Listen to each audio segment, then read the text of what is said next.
Сакам да образложам, затоа што почнав со образложување на причината поради која дојдовме до овој амандман, а воедно и сакам да ве поттикнам дека всушност е направена една неправда и во 2019 година при носењето и на Законот за заштита на децата и Законот за социјална заштита различно е дефинирано еднородителското семејство, односно дефиницијата на самохрани родители. Значи, во иднина, јас верувам дека со заедничка волја ќе го промениме тоа, меѓутоа, од овде и потекнува причината поради која што е направена ваков превид при предлагањето на законот. Значи, согласно Законот за заштита на децата, се опфатени и родителите кои што се разведени, а додека во дефиницијата на самохран родител во Законот за социјална заштита се опфатени само самохраните родители кои што сам ги врши родителските права и должности, поради што другиот е починат, исчезнат, непознат или од оправдани причини привремено или трајно не ги извршува родителските права и должности.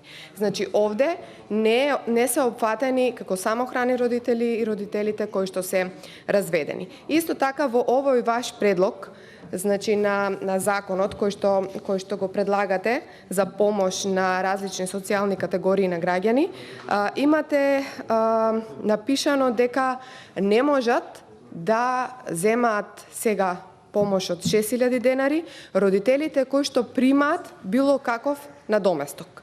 Значи, тоа е надоместок за детски додаток. Надоместоците за детски додаток се навистина многу мали.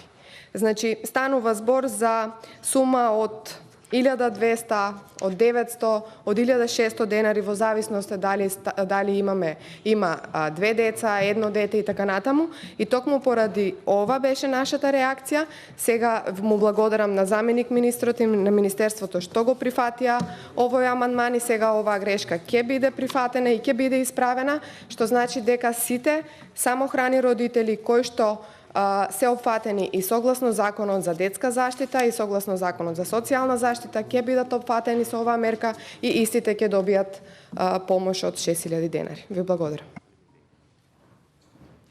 Доколку никој повеќе не бара збор, амандманот го ставам на усвојување. Кој е за? 10 против?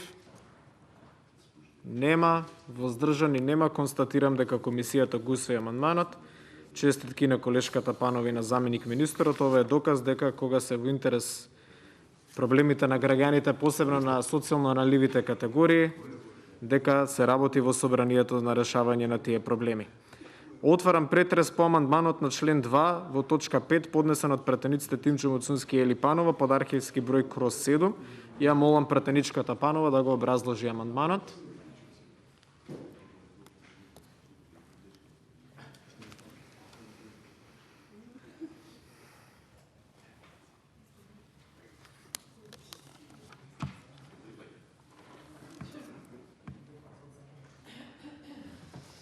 Почитувани присутни, заменик министер, во вашиот предлог закон ставате една рамка согласно која беше ограничено поднесувањето на документи за лицата кои што земале повеќе средства во периодот до месец август.